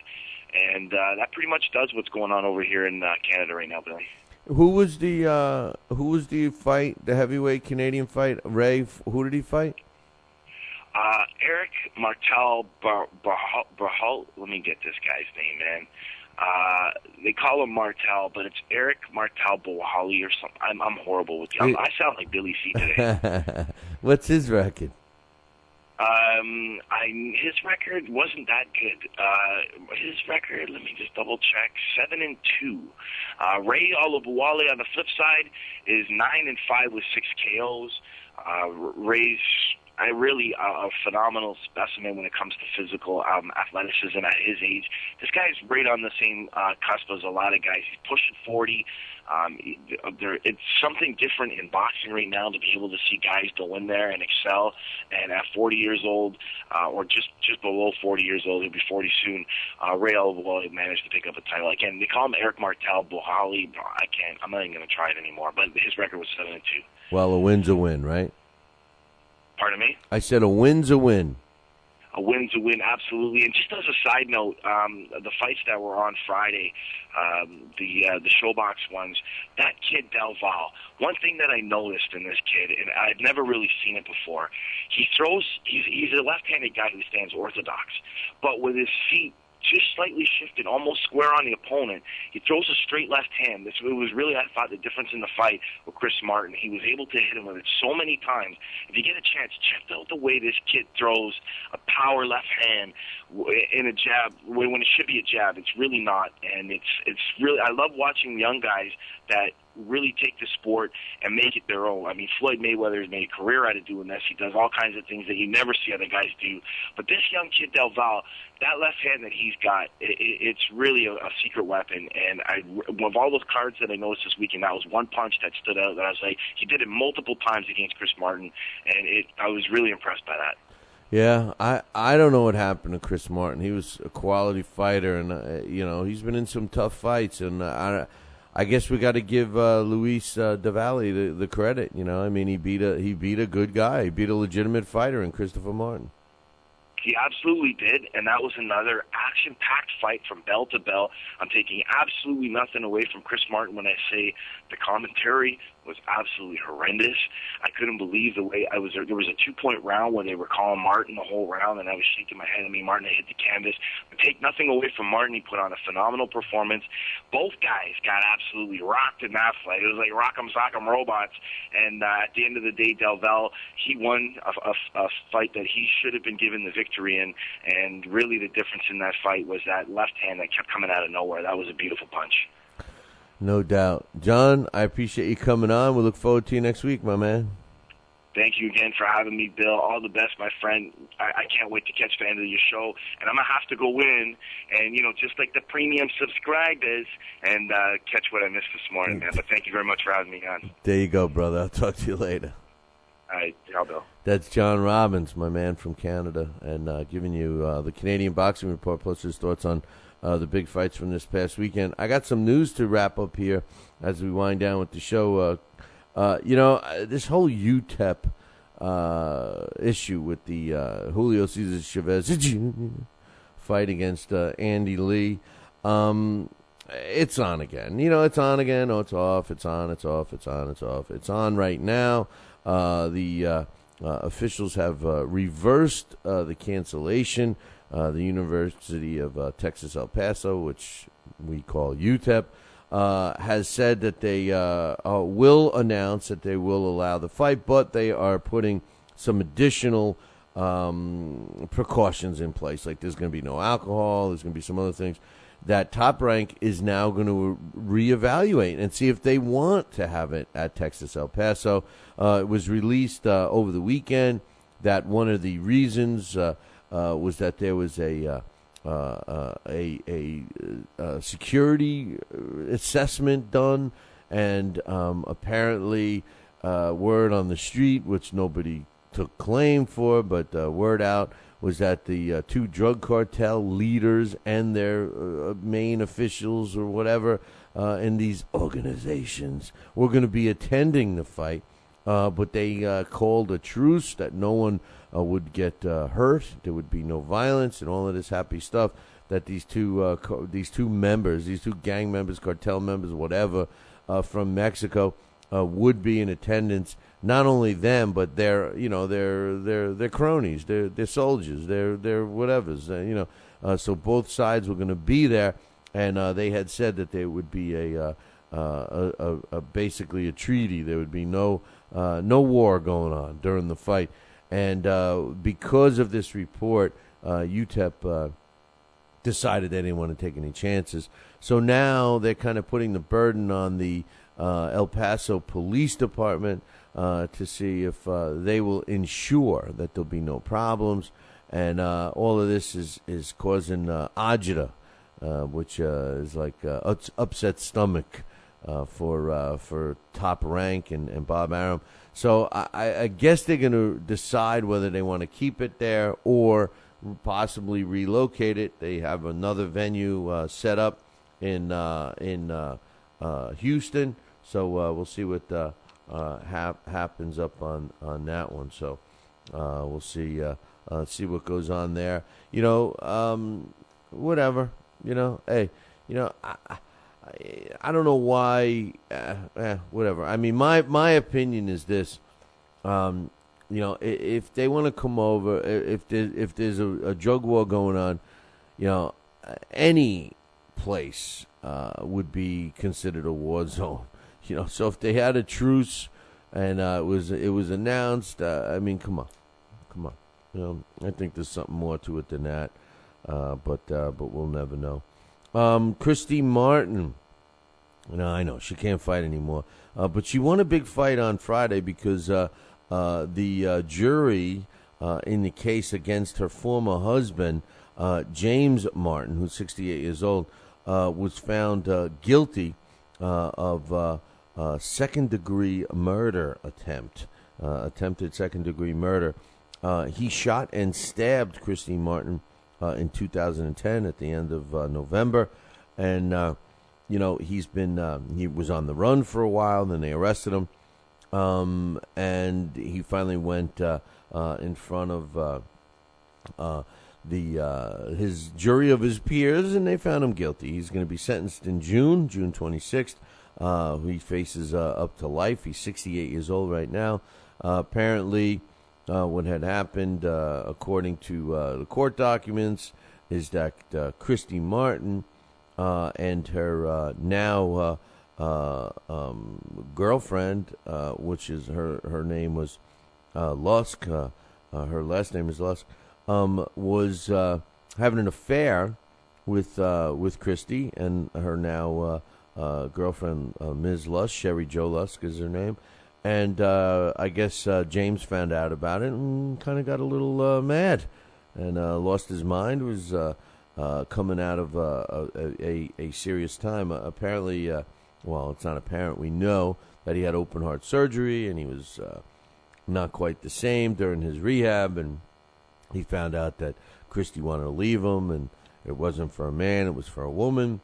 And it pushed him over the edge, and he stabbed her and shot her, and he's paying the price for that. He's paying the price for it now, and Christy's ready to put it behind her and move on. So we'll see what happens to him when they sentence him on June 26th.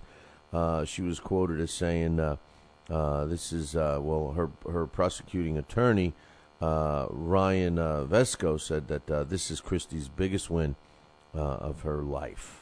Which, I don't know. I mean, she had some pretty good wins in the ring.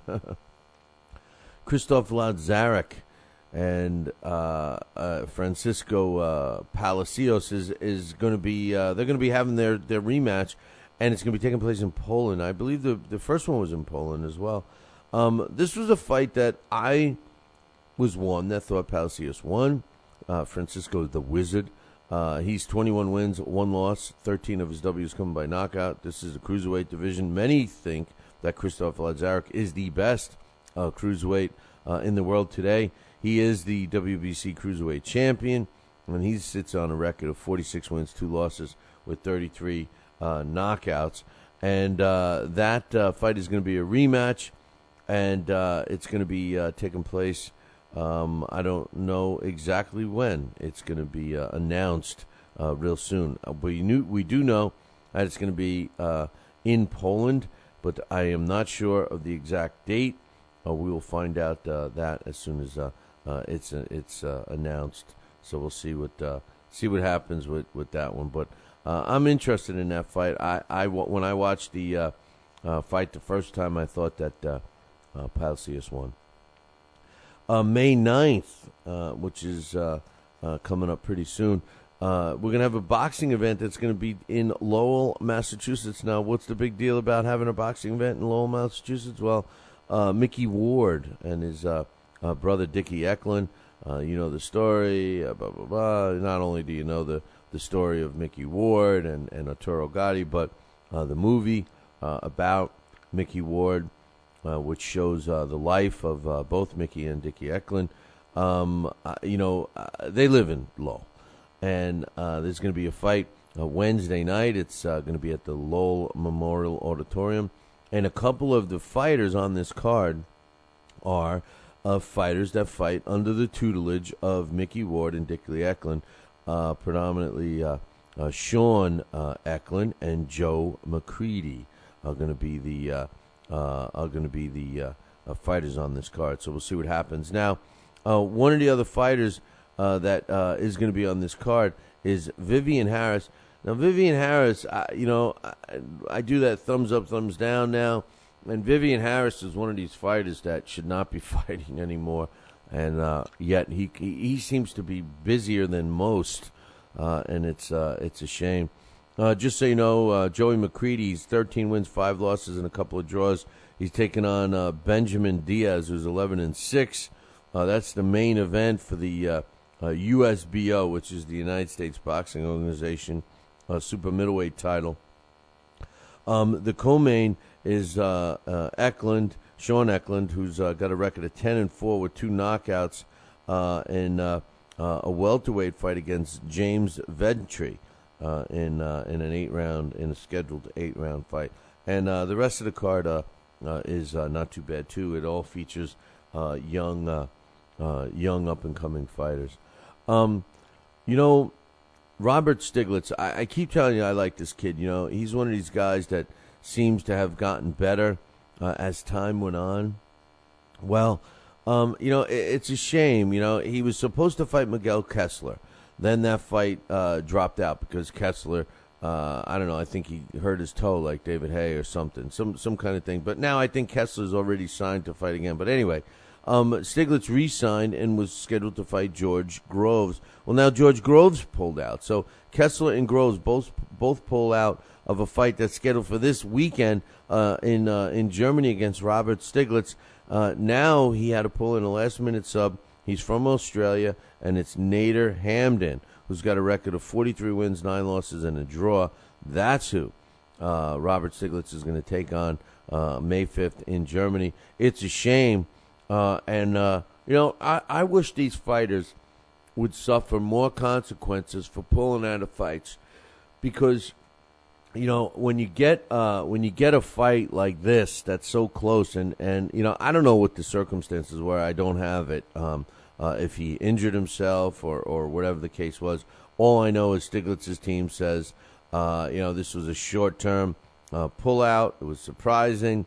It was not easy for us to find a replacement, but we were lucky that Hamdan was already preparing for another fight, and now he's going to be in shape and on our card. So we'll have to wait and see. Now, Robert Stiglitz, he's one of these fighters that, like I told you earlier a couple seconds ago, that he seems to have gotten better and better since he won his title. And I think he's a dangerous guy to fight, and I think that some of these fighters that were mentioned to fight him are realizing that. Like Georgie Groves, he's up and coming. He can't afford to lose. And Miguel Kessler, I think, is long gone. I think he's done. And he can't afford to lose to Stiglitz. They're both looking for bigger and better fights, and Stiglitz is too dangerous. It's all about the risk versus the reward, and therefore I think there's too much risk, not enough reward for Kessler or Groves. And maybe Nadmer from Australia feels that it's good for him. Speaking of being good for him, John Molina Jr., he felt that it would be good to sign on with Goose and Tudor, and as of Friday, he did just that. John Molina Jr., who's got a record of 23 wins, 1 loss, 19 of his wins coming by knockout, decided that they will continue their deal. They had a couple of spats in the past, but they're going to continue working together. And it was announced on Friday that Molina and Goose and Tudor are continuing their boxer-promoter relationship, and we'll see what happens for this. Apparently, they got their sights on WBC lightweight world champ Antonio DeMarco, and also the WBO's lightweight world champion Ricky Burns. Those are the two fighters that John Molina Jr. wants. So we'll see what happens with him. Now, he did want to fight Bam Bam Rios, but we all know that Rios is leaving that division. So we'll see how he makes out, John Molina, with Goosen. I've been critical of Dan Goosen with the inability to have the fights himself. And once again, this is an indication of just that, where a fighter is looking at the other two guys to make the fights. I think Andre Ward is a perfect example about Goose and Tudor. Andre Ward, how many fights could you make with Andre Ward right now? You could be making a lot of fights, in the super middleweight division. Yeah, he doesn't have to go and fight Butte right now, but he could be fighting someone. How come he's not? How come he's not? One last reminder, don't forget, if you're looking to get some tickets for the ESPN Friday Night Fight, which is May 18th, Raymond Serrano against Kareem Mayfield, great fight that's going to be. You can get tickets by visiting our website, www.BillyCBoxing.com, and click on one of the Star Boxing posters. There's a couple of them up there, and get yourself some tickets. Make sure you mention that Billy C sent you and that you want the Billy C discount in order to receive a discount on the tickets. And don't forget about the Billy C Bucks. And if you don't want to pay for tickets, come on up to the Halftime Bar and Grill this weekend. We're going to be doing it again. That's right. We're going to be giving tickets away just like we did last week. We had a fun time there, and we want you to come on up. So if you need some information about that, drop me an email, Billy@TalkinBoxing. That's TalkinBoxing.com. Also, please fill out the survey for us, whether you have AT&T U-verse or not. Do it and get your friends, your family, your cousins, your mother, your father, your sister, your uncle, your brunkle, I don't know. Get everybody you know to fill it out, and we'll get that expedited. So all the people that have AT&T U-verse, which spreads over 22 states, 131 markets around the country, will get the Fight Now channel added to their sports channel lineup, which means they get to watch our show on that network. And speaking of Fight Now, check out their website, www.fightnow.com, for this week's Fight Week as we lead up to the big showdown between Miguel Cotto and Floyd Mayweather Jr. We will be talking about that fight later on in the week, of course. We'll be getting everybody's thoughts on that one. I think that Floyd deserves credit for fighting Cotto, and I also think that this is not going to be an easy layup fight for Miguel Cotto. For Floyd Mayweather. I think Miguel Cotto is going to be a lot tougher than people are giving him credit for.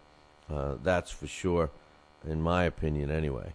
But we'll talk more about the Chad Dawson win over Bernard Hopkins, which, in my opinion, was a good win for Chad, but I thought it could have been a little better. I might get John Scully to come on for a little bit and chat about that.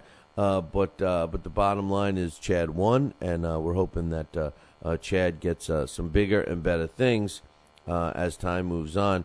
And one of the fights that he mentioned on Saturday was the possibility of fighting none other than Andre Ward, and this is exactly what I meant about Goosen.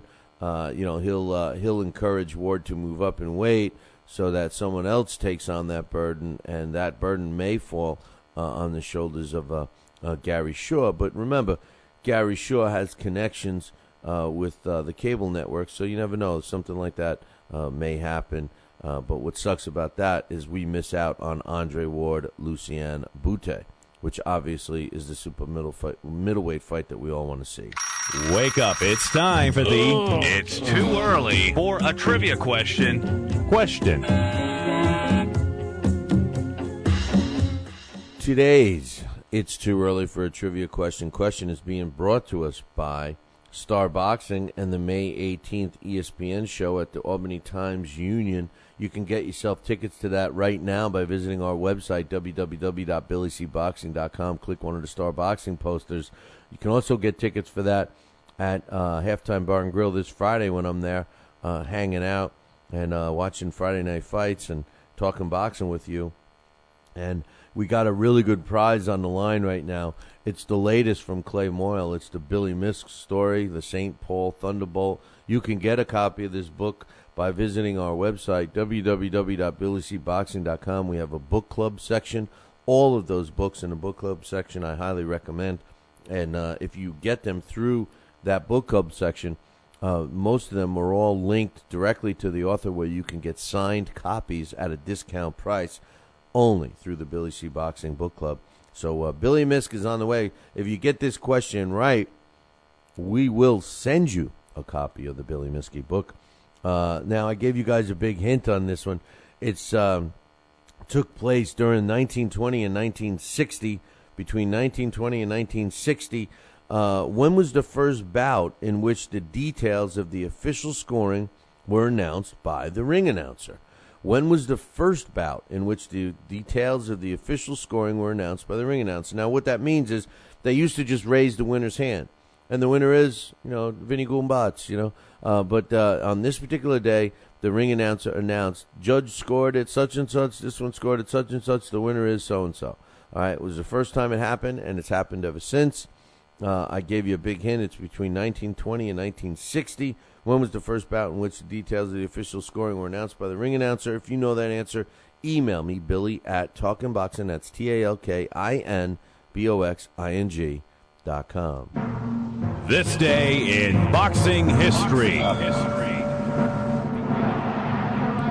And finally, this day in boxing history is being brought to us by Campanaro and Tomkovich. If you need an attorney, well, you need the ones that keep me out of trouble, and that's Campanaro and Tomkovich. Give them a call today, 845-221-4099. Tell them Billy C sent you, and tell them that I'm going to pick up the consultation fee, 845-221-4099. Campanaro and Tomkovich for all your legal needs.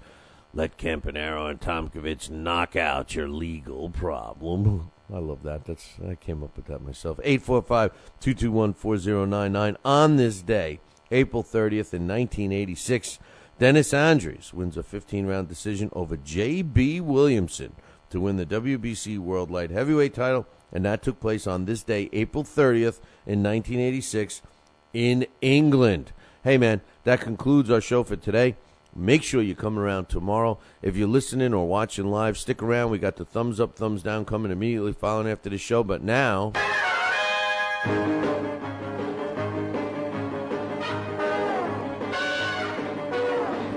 make sure you tune in tomorrow morning. Same bat time, same bat channel. And you know what that channel is. It's a Fight Now channel. All the information about Fight Now can be found at their website, www.fightnow.com. See you all tomorrow. Ciao, baby.